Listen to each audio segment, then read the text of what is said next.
तर मित्रांनो, काल UCLची राउंड ऑफ 60चा शेवटचा राउंड झाला आणि या मॅचेसमध्ये आपण पाहिले गेलं तर न्यूकासल विरुद्ध PSG मॅच झाली आणि त्या मॅचमध्ये दोन्ही टीमांना जिंकण्याची खूप मोठी संधी होती, कारण की त्या राऊंड टेबलवर आपण जर टेबलवर बघितलं की ते 7-8 नंबरला होत्या, पण त्यांची मॅच ड्रॉ झाल्यामुळं त्या 12-13 नंबरला फेकल्या गेल्या. लिव्हरपूलने काराबगला हरवून 6-0 हरवून आपला सामना जिंकला. तसेच बेनफिका आणि रिअल मॅड्रिडची जी मॅच होती ना, ती रिअल मॅड्रिडसाठी खूप महत्त्वाची मॅच होती त्यांना जिंकण्यासाठी, परंतु ती मॅच बेनफिकाने जिंकल्यामुळे काय झाले तर आता रिअल मॅड्रिडला 9 नंबरवर राहिल्यामुळे पॉईंट टेबलवर त्यांना आता क्वालिफाय मॅचेस 2 मॅचेस खेळूनच त्यांना राऊंड ऑफ 60 मध्ये येता येणार आहेत.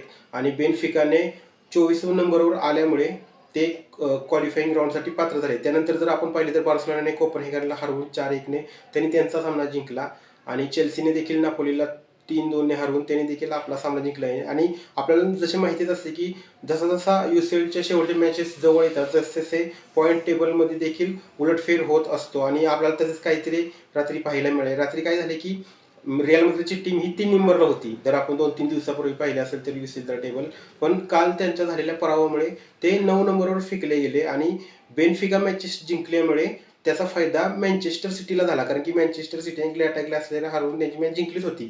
फक्त त्यांना ॲडव्हान्टेज पाहिजे होती एखाद्या टीमची आणि ती ॲडव्हान्टेज त्यांना बेनफिकाने मिळवून दिली आणि ते 8 नंबरवर आले आणि रिअल मॅड्रिड 9 नंबरवर राहिले. आता काय झालंय की ज्या टीमा 9 ते 24 नंबरमध्ये राहिल्या आहेत त्यांना आता क्वालिफाईंग मॅचेस खेळूनच राऊंड ऑफ 60साठी पात्र होणार आहेत. पण ज्या टीमा पॉईंट टेबलवर 1 ते 8 नंबरमध्ये राहिल्या, जसे की Arsenal, Bayern Munich, Liverpool, Tottenham, Barcelona, Sporting CP आणि मँचेस्टर सिटी, या टीमा डायरेक्ट क्वालिफाईंगसाठी पात्र झाल्या, कारण की त्यांना आता कोणताही सामना खेळता येणार नाही, त्या डायरेक्ट पात्र झाल्या आहेत आणि त्यांना आता रेस्ट मिळणार आहे. आणि बाकीच्या ज्या टीमा होत्या त्यांना क्वालिफाईंग मॅचेस खेळाव्या लागणार आहेत. आणि ज्या टीमा 24 ते 35 दरम्यान राहिल्या त्या टुर्नामेंटमधून बाहेर गेल्या आहेत. याचा अर्थ की त्या बाहेर गेल्या नाहीत, तर त्यांना जे दुसरा राऊंड होतो म्हणजे क्वालिफाईंगचा, ते दुसरा टुर्नामेंट खेळणार आहेत.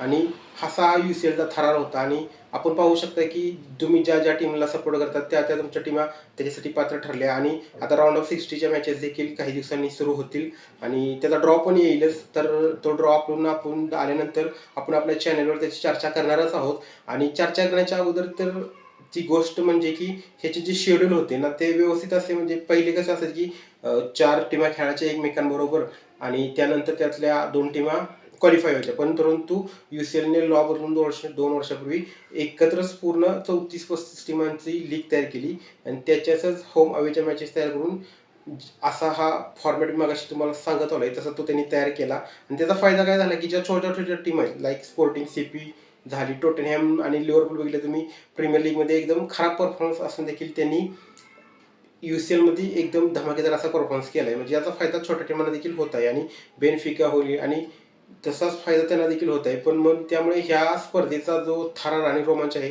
तो तुम्हाला असाच पुढे ना पुढे अनुभवता येणार आहे.